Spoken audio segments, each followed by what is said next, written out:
साथ संगत जी, प्यार से कहना धन निरंकार जी। भाव तो वही था कि ये भक्ति हमारे जीवन में कैसे पक्की होती जाए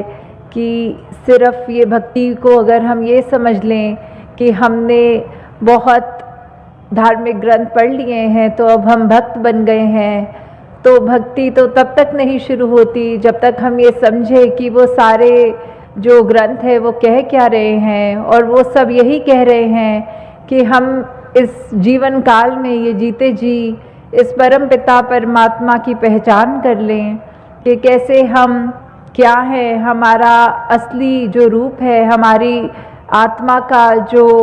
एक शुरू कहाँ से हुई, आत्मा का जो अंश परमात्मा से निकली है।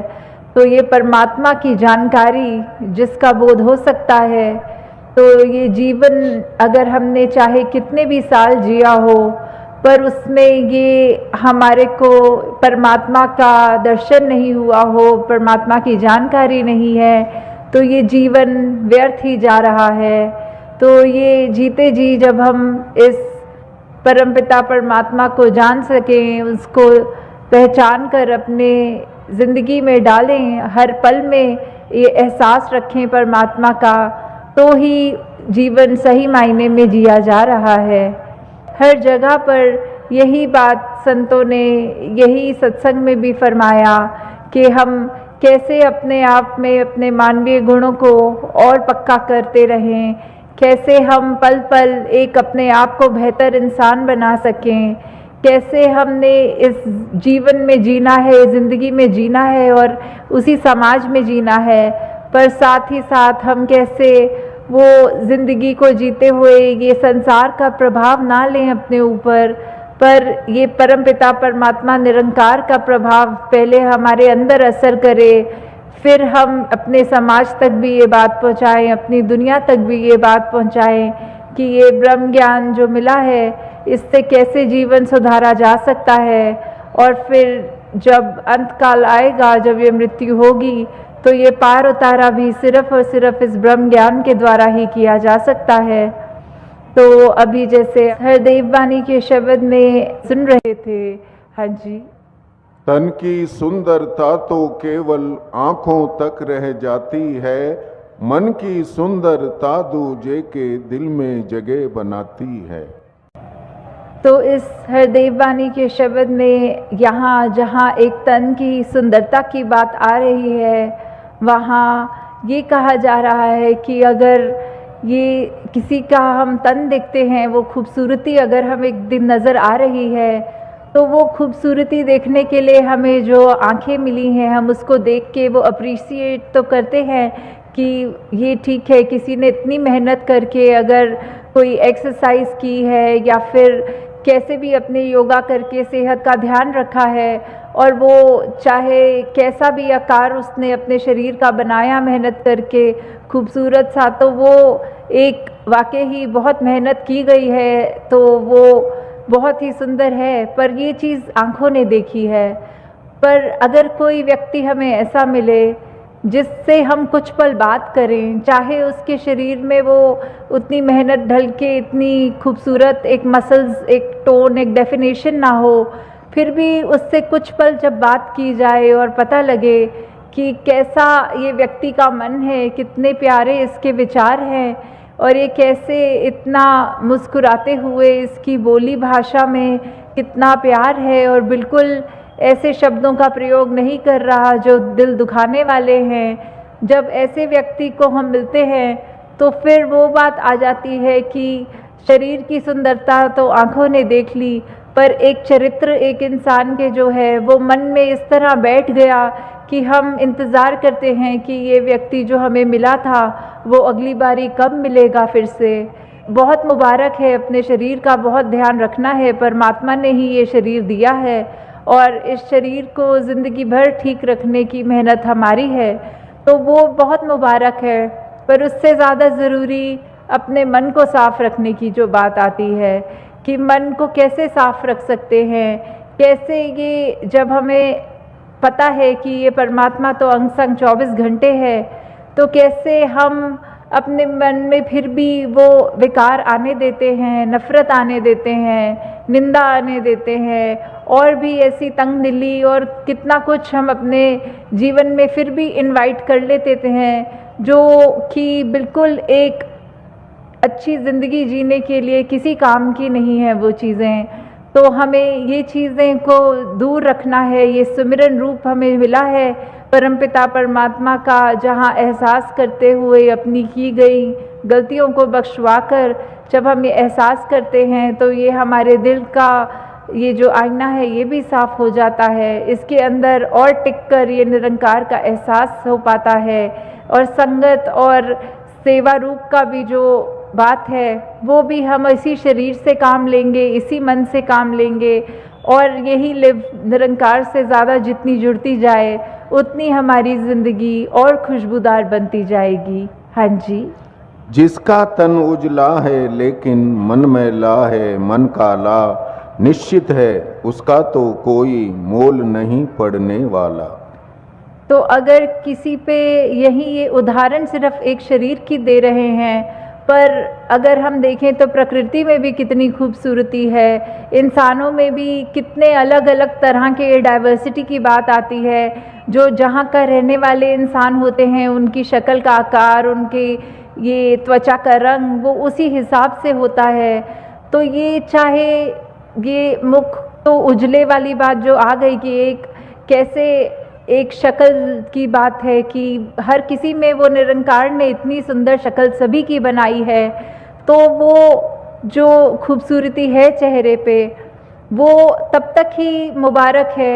जब तक वो मन उसी व्यक्ति का इतना साफ हो, नहीं तो वो खूबसूरती होते हुए भी, वो एक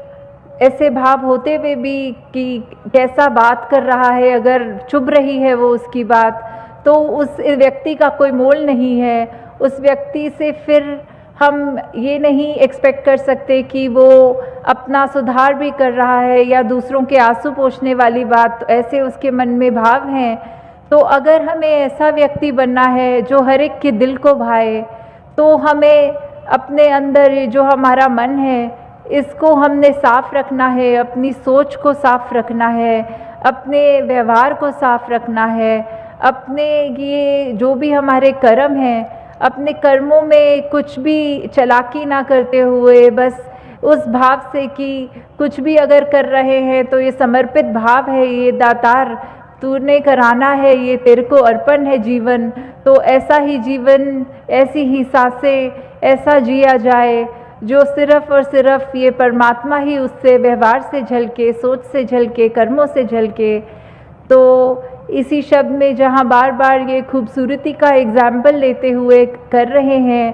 पर भाव यही है कि हम यहाँ कितने जो बैठे हैं, चाहे गुलदस्ते का एग्जाम्पल लें, भिन्न भिन्न प्रकार के फूल हैं, तो ऐसे ही अगर हमने मनुष्यों ने अपने आप में कोई अलग रंग या अलग कहीं के रहने वाले या पहनावे या जाति को लेकर अगर ऐसा कुछ हमने मन में एक अलग दूसरे को समझा या दूसरे को अपने जितना श्रेष्ठ नहीं समझा, तो ये तो हमारी गलती है, ये तो हमारे ऐसे सोच है जो हमारे मन को बहुत मैला कर रहे हैं। और हमें हर एक में ही इस परमात्मा का जो दीदार करना है। सभी के अंदर एक ही आत्मा है और यही एक आत्मा परमात्मा की दात है, उसी का अंश है। तो फिर कोई सवाल ही नहीं कि किसी से हम उस बेसिस पे नफ़रत करें कि ये कहीं का है या इसके खाने पीने का स्टाइल मेरे स्टाइल से मैच नहीं करता। तो हमें हर एक में इसी प्रकार जब परमात्मा नज़र आएगा तो फिर हमारा मन अपने आप साफ हो जाएगा, हमारी ज़िंदगी का एक मोल लग जाएगा। हम भी ऐसे काम करेंगे जो हमारी गिनती फिर संतों में होएगी, ना कि ऐसे व्यक्तियों में जो बिल्कुल एक ज़िंदगी खराब करके जी रहे हैं। हाँ जी। सूरत के संग जिस बंदे की होती अच्छी सीरत है, उस बंदे की पड़ जाती फिर इस दुनिया में कीमत है।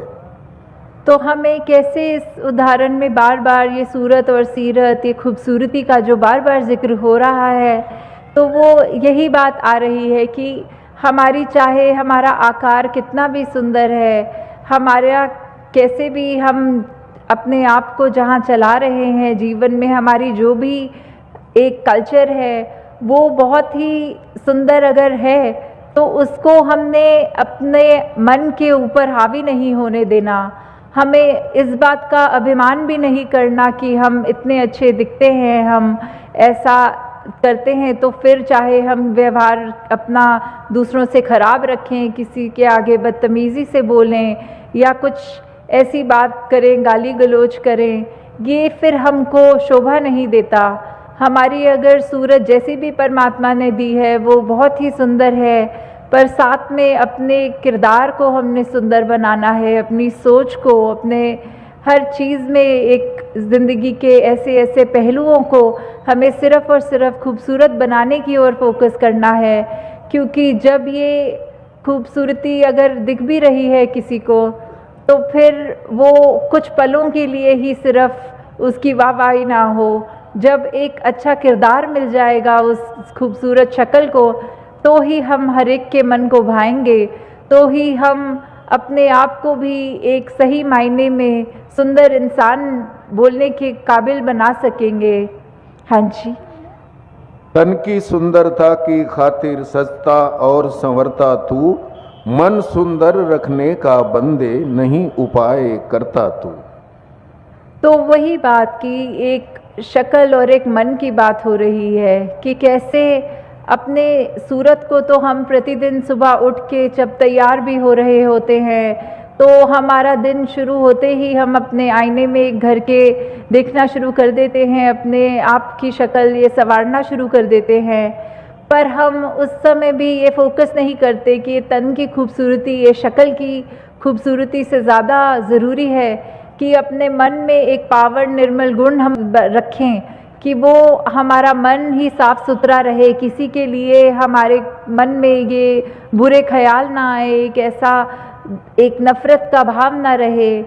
तो ऐसे आईने तो बहुत होते हैं, पर अगर हम ये मान के चलें कि कोई अगर ऐसा आईना है जो बाहर की खूबसूरती ना दिखाता हो पर उसको अपने आगे रखें तो हम एक किस तरह के एक इंसान हैं, हमारा दिल कैसा है, हमारा मन कैसा है। अगर वो आईना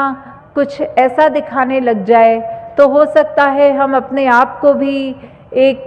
अपने आप को पहचान तक नहीं पाएंगे उस आईने में, क्योंकि हम कई बार अभिमान में अपने आप को इतना श्रेष्ठ तो मान लेते हैं कि हमको लगता है हमसे ज़्यादा कोई अच्छा नहीं है। पर अगर वही बात रखें कि ऐसा आईना जो हमारा मन दिखाए हम कैसे इंसान हैं, हमारे को उस बात का अवगत कराए, तो फिर हमें ये पता लगेगा। और हम तो इतने लकी हैं, इतनी कृपा है कि हमको तो ये सत्संग रूपी आईना जो प्रतिदिन के लिए मिला हुआ है कि कैसे अगर हम रोज़ झाड़ू लगा रहे हैं घर को साफ रखने के लिए तो एक दो दिन ना भी लगे तो बहुत उसका कचरा नज़र आ जाता है। तो इसलिए सत्संग भी हम जब रोज़ करेंगे अपने मन का वो जो भी गलत ख्याल है मन में वो जाते रहेंगे धीरे धीरे और मन बिल्कुल साफ हो जाएगा। तो फिर उस पल के बाद ही हम अगर ये देखें कि फिर चाहे दुनिया का कोई भी आईना हमारे सामने आए तो वो शक्ल तो दिखाए, उसके अलावा अगर हमें अपने आप की भी पहचान कराए, अपने मन नज़र आए उसमें, तो उसमें भी हमारी कोशिश यही रहे कि अपने मन को कैसे हम साफ देख सकें। हाँ जी। निर्मल निर्गुण निरंकार को जीवन में अपनाएगा, कहे हर देव के मन सुंदर निर्मल पावन हो जाएगा। कि कैसे ये निरंकार की अगर हम व्याख्यान करें तो फिर ये जो बात होती है कि निरंकार के क्या गुण हैं कि ये तो निर्गुण निर्मल और इतने उसका जो ठहराव की बात आती है कि सिर्फ यही है निरंकार जो एक स्थिर है, बाकी संसार की पूरे ब्रह्मांड की ऐसी चीज़ें बाकी कुछ भी कायम दायम रहने वाली नहीं हैं। तो हम अगर ये कोशिश करें कि हम निरंकार के जो गुण हैं अपने अंदर भी लाएं, वही ठहराव लाएं, वो विशालता लाएं, वो प्यार लाएं, वो एक एक खूबी जो अपने अंदर हम बसा सकें, तो अगर हम उसको बसा पा रहे हैं तो हम we are becoming more like God, वो निरंकार के जैसा हम और बन सक रहे हैं। और यही जो खूबी है कि अपने मन को जब हम साफ रखेंगे तो फिर हमको एक ऐसा संसार मिलेगा। अपने आप से शुरू करेंगे, अपने घर से शुरू करेंगे, अपने मोहल्ले से, अपने देश से, फिर ये पूरे संसार में एक ये जो बार बार वननेस की भी बात हम सुनते हैं कि कैसे एकत्व, ये कैसे एक पूरे संसार में इस्टेब्लिश हो सकता है। ये सिर्फ और सिर्फ हमारे अपने मन से शुरू होने वाली बात है। कैसे हम ये भाईचारा, प्रेम, निम्रता, ये दुनिया जो दीवार रहित हम चाह रहे हैं कि एक भेदभाव ना हो, एक ऐसे हमने अपने आप को इतना तंग दिल नहीं करना, अपनी नज़र को इतनी नैरो माइंडेड नहीं करना कि चाहे कितनी भी दीवारें हमारे आगे खड़ी हो जाए हम उसमें इतने फंस गए। हमें तो ये दीवार तोड़कर एक पुल का काम करना है। तो कैसे हमने हर एक के दिल तक पहुंचना है, कैसे हमने ये समदृष्टि वाली भावना रखनी है, एक हर तरफ संसार में अमन के लिए हमें कैसे खुद एक ऐसा व्यक्ति बनना है जो हर एक को उसकी छोटी सी गलती पे उसको कोसे नहीं, बल्कि एक क्षमा के भाव रख के दूसरे के लिए भी, अपने लिए भी। कैसे हमने फिर वो संसार में एकता का एक प्रतीक बनना है कि कैसे हमारे एक एक दिन के पल में अगर हम ऐसा कोई काम कर रहे हैं जो हमको सुख दे रहा है, हमको ठीक रख रहा है, ऐसे न जाने हमें पता भी नहीं लगता।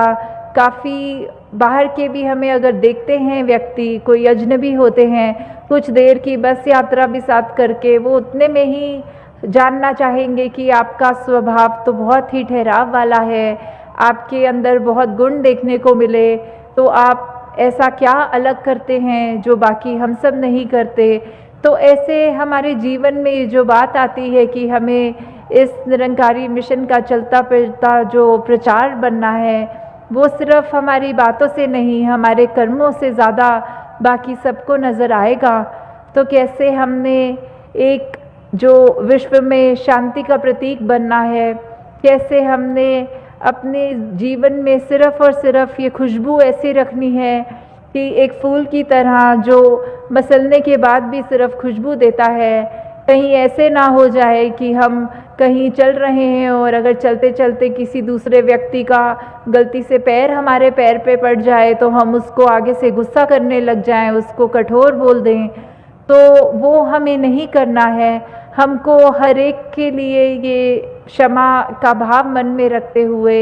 हर एक के लिए ये दया करुणा अपने अंदर रख के कि कैसे हमने एक सिर्फ अपने सुपरफिशियल, एक सिर्फ अपने तन के लिए ही प्रयत्न नहीं करना पूरे दिन में कि हम थोड़ा बेहतर दिखने लगें, पर बात वही है, मन की बात है। ये जितना ज़्यादा हम परमात्मा के करीब अपने आप को जोड़ेंगे, ये निरंकार हमारे अंग संग है, पर उसके साथ अपना कनेक्शन जितना ज़्यादा करेंगे, जितना ज़्यादा सेवा में ध्यान लगाएंगे, सिमरन में, सत्संग में, तो उतना हमारा मन के ऊपर जो मेहनत है वो ऐसे ही होती है कि हमने अपने मन को भी फिर वो निरंकार जैसा ठहराव, वो गुण उसमें भी आएंगे जब, तो अपने आप हमारी ये ज़िंदगी सुधरती चली जाएगी। और फिर हमारे अंदर कोई ऐसे भाव नहीं आएंगे कि हमारी शक्ल तो हमने सुंदर बना ली, पर जो नज़र है, जो दूसरे को नीचे देखती है, अपने आप को ऊंचा देखती है, ऐसी नज़र हमारी बदल जाती है। तो फिर हमारी नज़र ने भी हर एक में अपना ही सूरत देखना है। वो फिर आईना हमारा उस तरह बन जाएगा कि जिसको भी देखेंगे लगेगा हम अपने आप से ही मिल रहे हैं। फिर हम जितना प्यार अपने आप से करते हैं उतना हम सामने वाले से भी करेंगे। तो दासी और शब्दों का प्रयोग नहीं करेगी क्योंकि समय अब हो गया है सत्संग समाप्ति का। करदातार सभी पे कृपा करे कि ये लगन जो है सेवा सिमरन सत्संग के प्रति सभी की, ये लगन और बढ़ती जाए और अपने आप को हर कोई परमात्मा निरंकार के करीब और करता जाए। सत्संगत जी, धन्यवाद।